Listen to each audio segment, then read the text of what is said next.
Panorama group, जो सोचता है वो करता है। तो हम लोग के मुख्य मांगे बापू परीक्षा प्रेशर के थे, उसके बारे में ही डिटेल्स उनको बताया तो वो कन्विंस होते दिखे थे। जो हमारे चीफ सेक्रेटरी थे वो कन्विंस होते दिखे हैं। तो हम लोग को उम्मीद है कि आज शाम तक ही रिजल्ट आ जाए, शाम तक हमारे पक्ष में वो आज सब तक सरकार की फजीहत हो जाएगी सो अलग, क्योंकि राइट टू इक्वलिटी का सुप्रीम कोर्ट हम लोग के पक्ष में फैसला सुनाएगा। लेकिन फिर भी हम लोग नहीं चाहते कि ऐसा कुछ हो, सरकार आज ही फैसला दे देगी शाम तक, तो सुप्रीम कोर्ट जाने का नौबत नहीं पड़ेगा। अगर लेकिन पड़ा तो बिल्कुल जाएंगे। कोई करेक्शन कर दूं कि इस बार बापू परीक्षा परिसर में एग्जाम नहीं होने जा रही है। उन 12,000 से 18,000 विद्यार्थियों को 22 सेंटरों पर एग्जाम लेने की तैयारी की गई है आयोग के द्वारा, जबकि आयोग कहती है सिर्फ एक सेंटर पे हुआ है। फिर आप 22 सेंटर क्यों बना रहे हैं? तो आयोग खुद अपने गलतियों को जो है उजागर कर रही है। चाहती है तो वो हमारे तरफ से नहीं है। जी, आज पप्पू यादव भी यहाँ आए थे। हाँ, आज आए थे दिन में। पप्पू यादव ने क्या कुछ बात की आप लोगों हाँ, से? वो एक गार्जियन स्वरूप आए और उन्होंने बताया कि चीज़ों को और आगे कैसे बढ़ाना है, आप लोग कैसे जुटे रहिए, कैसे आगे लड़ना है, क्योंकि उनका अनुभव हमसे बड़े हैं बहुत, उनका अनुभव बहुत पुराना है। उन्होंने बताया कि ऐसे ऐसे कीजिए आप अपने चीज़ों को। नमस्कार, मैं अभिषेक आनंद और आपने देखना शुरू कर दिया है न्यूज़ फॉर नेशन। देखिए, आज बीपीएससी अभ्यर्थियों का धरना प्रदर्शन का 14वां दिन है। परसों रात में बीपीएससी अभ्यर्थियों पे जिस तरह से वाटर कैनन चला था, पुलिस प्रशासन ने लाठी चार्ज किया था और ऐसा कहा जा रहा था कि छात्र आंदोलन जो है वो अब हाईजैक करके ख़त्म कर दिया गया है। लेकिन छात्रों ने इस आंदोलन को ख़त्म नहीं होने दिया। वाटर कैनन का इस्तेमाल किया गया, पुलिस प्रशासन के द्वारा लाठी चार्ज भी किया गया और उसके 2 दिन बाद भी छात्र गर्दनी बाग धरना स्थल में वही हौसले के साथ और अपने मांगों के साथ डटे हुए हैं। देखिए, एक छात्र मौजूद है, हम आपको दिखाना चाहते हैं कि देखिए किस तरह से इनके हाथ में जो पानी चढ़ाने वाला इंजेक्टर होता है वो लगा हुआ है। इनकी तबीयत खराब है, लेकिन अपनी मांगों को लेके फिर भी ये गर्दनी बाग धरना स्थल पे बैठे हुए हैं। और कल आपने देखा होगा कि जब डेलीगेशन के लिए छात्र गए थे, प्रशांत किशोर ने भेजा था, तो ये भी उसमें गए थे। और चलिए सबसे पहले जानकारी ले लेते हैं डेलीगेशन पे ही, क्या मुख्य मांगे क्या थी आपकी? शॉर्ट में बोल दूं या लंबा? शॉर्ट में बोलिए। तो हम लोग के मुख्य मांगे बापू परीक्षा प्रेशर के थे, उसके बारे में ही डिटेल्स उनको बताया तो वो कन्विंस होते दिखे थे। जो हमारे चीफ सेक्रेटरी थे वो कन्विंस होते दिखे हैं। तो हम लोग को उम्मीद है कि आज शाम तक ही रिजल्ट आ जाए, शाम तक हमारे पक्ष में वो आज सब कुछ हो जाए, शाम तक आ जाए। जैसे ज्ञापन बहुत जगहों से दिया जा रहा है बीपीएससी को, लेकिन बहुत सारे जगह ऐसे हैं जहां से री एग्ज़ाम के लिए नहीं कहा जा रहा है, संवेदनशील होने के लिए कहा जा रहा है और नॉर्मलाइजेशन ख़त्म करने की मांग हो रही है, लेकिन री एग्ज़ाम के लिए ज्ञापन नहीं सौंपा जा रहा है। नहीं, तो हमारी मांग री एग्ज़ाम है। तो जो री एग्ज़ाम का जो ज्ञापन अगर जाता है, कहीं भी जाता है, किन्हीं के द्वारा जाता है, तो वो हमारी मांग है। और री एग्ज़ाम के अलावा अगर कोई भी बात जाती है तो वो हमारे तरफ से नहीं है। जी, आज पप्पू यादव भी यहाँ आए थे। हाँ, आज आए थे दिन में। पप्पू यादव ने क्या कुछ बात की आप लोगों हाँ, से? वो एक गार्जियन स्वरूप आए और उन्होंने बताया कि चीज़ों को और आगे कैसे बढ़ाना है, आप लोग कैसे जुटे रहिए, कैसे आगे लड़ना है, क्योंकि उनका अनुभव हमसे बड़े हैं बहुत, उनका अनुभव बहुत पुराना है। उन्होंने बताया कि ऐसे ऐसे कीजिए आप अपने चीज़ों को। सुप्रीम कोर्ट का भी बात कर रहे थे वो। हाँ, क्योंकि अब अगर सरकार नहीं मानती है बात तो सुप्रीम कोर्ट का तो रास्ता खुला ही है, लेकिन वैसा हमको लगता है नहीं कि हम लोग को ज़रूरत पड़ेगा, क्योंकि सच्चाई आपसे कहूँ तो हम लोग को वैसा अब मजबूरी में जाना पड़े तो अलग बात है, लेकिन संसाधन खर्चा होगा, पैसा खर्चा होगा, वक्त खर्चा होगा, हम लोग वो चाहते नहीं। हम लोग चाहते कि सरकार की फजीहत हो जाएगी सो अलग, क्योंकि राइट टू इक्वलिटी का सुप्रीम कोर्ट हम लोग के पक्ष में फैसला सुनाएगा। लेकिन फिर भी हम लोग नहीं चाहते कि ऐसा कुछ हो, सरकार आज ही फैसला दे देगी शाम तक, तो सुप्रीम कोर्ट जाने का नौबत नहीं पड़ेगा। अगर लेकिन पड़ा तो बिल्कुल जाएंगे।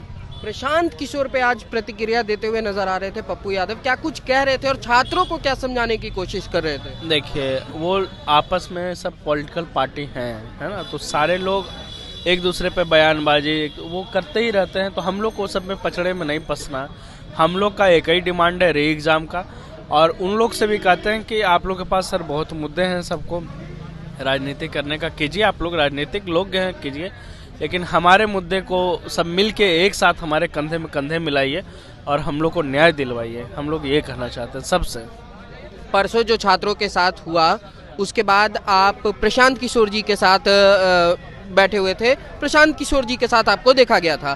तो क्या लग रहा था प्रशांत किशोर जी के एफर्ट के बारे में अगर बात करें तो बहुत सारे ऐसे सवाल उठ रहे हैं कि प्रशांत किशोर ने आंदोलन को हाईजैक किया, ख़त्म करने की कोशिश की।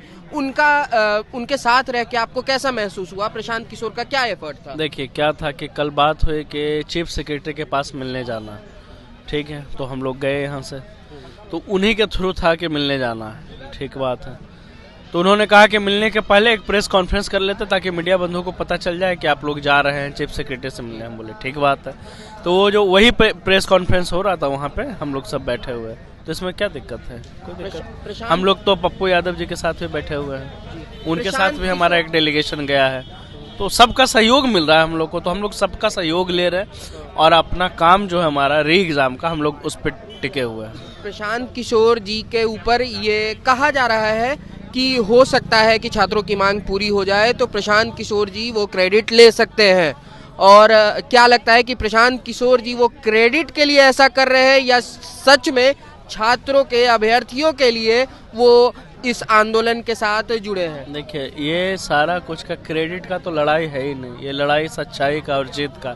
तो क्रेडिट कोई भी ले ले, है ना, क्रेडिट, असली क्रेडिट तो विद्यार्थियों का है कि हम सब एकजुट हुए हैं, यहाँ बैठे हैं, है ना, समझ रहे बात को? तो यही हम लोग का ताकत है क्रेडिट की। अब लोग लड़ते रहे, झगड़ते रहे क्रेडिट के लिए, हम लोग को अभी का भी नोटिफिकेशन आ जाएगा, हम लोग बैग उठा के यहाँ से चले जाएंगे, है ना, अपना काम करेंगे, पढ़ाई करेंगे। 9वें दिन आपको रोते हुए देखा गया था, काफी वायरल भी हुआ था आपका वो वीडियो। तो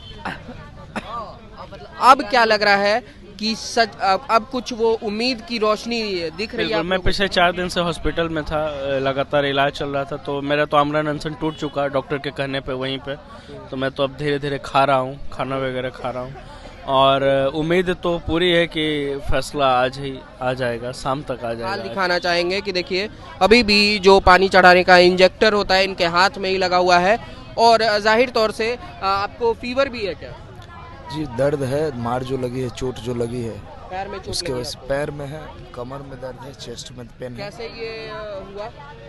हम लोग बैठे थे जेपी गोलंबर के पास अपनी मांगों को लेकर के, अचानक पटना एसपी जो स्वीटी शेरावत है उन्होंने, उनके आदेश से वाटर कैनन इस्तेमाल किया गया, लाठी चलाई गई, जिसमें मैं काफ़ी मतलब बुरी तरीके से घायल हो गया था ना, और मुझे 5 घंटों 6 घंटों तक पुलिस द्वारा बैठा के रखा गया पीएमसीएच में दर्द के साथ। और वो मुझसे एक बॉन्ड नोटिस पे साइन करवा रहे थे, वो 35(3) पे। अच्छा। कि करवा के ही जाने देंगे। अंततः मुझे करना पड़ा क्योंकि मुझे अपने भाइयों के साथ यहाँ आना था। में कुछ बताना चाहेंगे शॉर्ट में? कुछ रोक थी और वो उनका कहने का मतलब ये था कि हम जब भी आपको बुलाएंगे आपको आना पड़ेगा। अच्छा। आइंदा आप जो है तोड़ फोड़ नहीं करेंगे। हमने कहा सर फोटोज निकलवा लीजिए अगर ऐसा कुछ हमने किया है। तो बोला कि ठीक है लेकिन इस पर आपको साइन करना पड़ेगा। जैसे हाउस अरेस्ट किया जाता है वैसे पीएमसीएच में हमें अरेस्ट करके रखा गया था, समझिए। तो और आपके घर पे पता चला कि आपकी ये हालत है? हाँ, हमारी मम्मी काफ़ी ज़्यादा परेशान है, रोती हैं। फादर रो रहे थे, पिता है तो वो रोएंगे ही। तो मैंने उन्हें समझाया कि अगर आज अपने अधिकार के लिए मैं नहीं लड़ूंगा तो फिर कभी कोई छात्र सामने नहीं आएगा, कि आज मत रोकिए, आज जाने दीजिए हमें। और मैं ठीक हूँ, मैं उनसे कहूँगा आप टेंशन न लें, हमारे साथ बहुत भाइयों का प्यार है और हम लड़ेंगे जब तक ये हमारी मांग पूरी नहीं हो जाती है। क्या लग रहा था इस परीक्षा की जब विज्ञापन आई थी इस परीक्षा की, तो क्या लग रहा था आपको कि इस बार इतना पद आ रहा है तो इस बार पॉसिबल है, सिलेक्शन हो जाएगी? हमें तो पूर्णतः विश्वास था अपने तैयारियों पे कि सिलेक्शन होगी। और आज भी जब मैं एग्ज़ाम दिया हूँ तो ऐसा नहीं है कि मेरा रिजल्ट नहीं होने जा रहा है। पीटी का रिजल्ट मैं गारंटी के साथ कहता हूँ कि अगर रिजल्ट जारी हो तो मेरा रिजल्ट होगा। लेकिन बात रिजल्ट की नहीं है, जो धांधली की गई है। हम एक भाई का रिजल्ट हो जाएगा, बाकियों का क्या होगा? आप प्री में रिजल्ट दो देंगे, मेंस में क्या करोगे? लेकिन जिस तरह की अनियमितता की गई है, बर्बरता की गई है, वो कहीं ना कहीं गलत है। हम लोग इसके लिए लड़ रहे हैं, रिजल्ट के लिए नहीं लड़ रहे हैं। हम लोग कह रहे हैं कि एक फेयर एग्ज़ाम करवा लो, जांच करवा के फिर से री एग्ज़ाम करवा लो। हम लोग कोई जॉब नहीं मांग रहे कि हमें एसडीएम बना दो, डीएसपी बना दो। हम तो एग्ज़ाम की मांग कर रहे हैं और आयोग को करवाना चाहिए कि हम छात्र गलत हुआ तो हम कह रहे हैं कि हम पास होने वाले, फिर भी हम एग्ज़ाम की मांग कर रहे हैं। उन्हें इस बात को समझना चाहिए। और आज चूंकि आसार है, नीतीश कुमार गए थे गवर्नर हाउस मिलने के लिए उनसे, तो माननीय नीतीश कुमार जी शायद आज हम लोग के पक्ष में कुछ अच्छा फैसला लें। कैसी परीक्षा गई थी इस बार, जो आपने कहाँ परीक्षा दिया था और कैसा गया था परीक्षा? जी, मेरा एग्ज़ाम मैं आपको एडमिट कार्ड दिखा देता हूँ। नहीं, एडमिट कार्ड दिखाने की जरूरत नहीं है। मेरा एग्ज़ाम औरंगाबाद में था और एग्ज़ाम ठीक ठाक गया था। प्रश्न का जो स्तर था वो काफ़ी निम्नतर था, मतलब प्रश्न में कुछ डाटाबेस प्रश्न जो थे वो थोड़े ठीक ठाक थे, बाकी सारे प्रश्न जैसे ग्रुप डी में जो बच्चे बैठते वो बना सकते थे, ऐसा प्रश्न था। अगर परीक्षा नहीं होती है, एग्जामिनेशन नहीं होता है और फिर से परीक्षा होती है बापू परीक्षा परिसर में, और क्वेश्चन का लेवल जो है और थोड़ा स्तर नीचे आ जाए, आसान प्रश्न पत्र हो, तो इस बार जो आपको उम्मीद है क्या होगा उन तमाम उम्मीदों का? मैं पहले तो आपको एक करेक्शन कर दूं कि इस बार बापू परीक्षा परिसर में एग्जाम नहीं होने जा रही है। उन 18,000 12,000 से 18,000 विद्यार्थियों को 22 सेंटरों पर एग्जाम लेने की तैयारी की गई है आयोग के द्वारा, जबकि आयोग कहती है सिर्फ एक सेंटर पे हुआ है, फिर आप 22 सेंटर क्यों बना रहे हैं? तो आयोग खुद अपने गलतियों को जो है उजागर कर रही है। तो हम तो चाहते हैं कि इस आंदोलन के बाद री एग्जाम होगा, जैसा कि आपने कहा नहीं हुआ तो हम यूं ही आमरण अनशन करते रहेंगे, हम लोग का अनशन अनवरत चलता रहेगा। जी, क्या लगता है आपको कि लगभग वहाँ 18,000 छात्र, लगभग मैं बोल रहा हूँ अनवरत अनशन, तो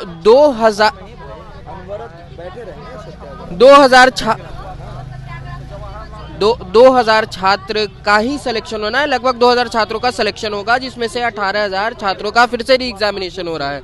और क्वेश्चन का स्तर अगर नीचे हो जाता है तो क्या लगता है उसमें से 2000 लोग नहीं चुने जाएंगे? हमने एसओपी की मांग की है, उस एसओपी में साफ साफ ये है कि एग्जाम क्वेश्चन का पैटर्न ऐसा हो जो 68, 67 और 69 में पूछा गया था, तो वो एसओपी में सारा है, तो हमें नहीं लगता कि अब आयोग इस तरह के प्रश्न पूछेगी। जी, ठीक है। देखिए, एक और युवक हमारे साथ है और इनसे सवाल पूछते हैं। आपकी तबीयत पिछले लगभग 5 से 7 दिन से खराब है, अब कैसी है आपकी तबीयत? तबीयत तो पीएमसी से आए हैं तो इलाज वगैरह हुआ है, और अब दवा मतलब पानी पी के रह रहे हैं, ORS घोल लेके रह रहे हैं। डॉक्टर साहब बोले ORS अगर आप नहीं लोगे तो फिर कल किडनी पर पड़ेगा, विद्यार्थी जीवन है, इसलिए इसको व्यवस्थित बना के रखिए। जिस दिन वाटर कैनन और लाठी चार्ज हुआ था उस दिन आप थे? नहीं, मेरा तबीयत ठीक नहीं था, मना किया गया है, हम यही अनशन पर बैठे हुए थे, हम नहीं गए थे। क्या लग रहा है कि प्रशांत किशोर कभी आ रहे हैं, पप्पू यादव कभी आ रहे हैं, क्या लगता है स्टूडेंट को इन सब चीज़ों से, नेताओं से सफलता मिलेगा स्टूडेंट? देखिए, अभिभावक ग्रुप में जो भी आ रहे हैं ना, उनके लिए धन्यवाद, मैं बहुत हृदय से। और इन्हीं 2 आदमी का नाम नहीं, अन्य आदमी भी आए थे, समझे, मैं यहाँ पर भी था, अन्य आदमी, लेकिन ये दोनों आदमी जो है थोड़ा मतलब इंटरेस्टेड रखे हैं बच्चों से। मैं इन दोनों आदमी से एक ही कहूँगा कि पॉलिटिक्स से ऊपर उठ के बच्चों के साथ रहे, अपने छोटे भाई के साथ रहे, क्योंकि हम लोग तो अप टू डेट आपका अनुचर हैं, आज्ञाकारी हैं, तो और कल के अधिकारी भी हैं, इस दोनों। हाँ, और कल के अधिकारी बनेंगे तो हमारे लिए तो सभी पार्टी बराबर है ना, हमको तो सबको साथ लेके चलना पड़ेगा। ठीक है, तो देखिए, छात्रों से बात करने पे आज ये स्पष्ट हो रहा है कि कोई भी अगर राजनीति पार्टी आ रही है छात्रों के साथ, अभ्यर्थियों के साथ, तो वो अभिभावक बन के आए, राजनीति ना करे। जो छात्रों का मांग है, अभ्यर्थियों का मांग है कि री एग्जामिनेशन हो, उसमें उनका साथ दे। वो नेताओं को मना नहीं कर रहे हैं, लेकिन हाँ कह रहे हैं कि आप अगर यहाँ आते हैं, इस अनशन पे बैठते हैं, तो प्लीज़ अपना राजनीति यहाँ नहीं करे, छात्रों के साथ जुड़े, अभ्यर्थियों के साथ जुड़े और इनकी मांगों को बढ़ावा दे, सरकार तक पहुँचाए। फिलहाल इस अपडेट में इतना ही, और भी खबरों के लिए जुड़े रहिएगा न्यूज़ फॉर नेशन के साथ।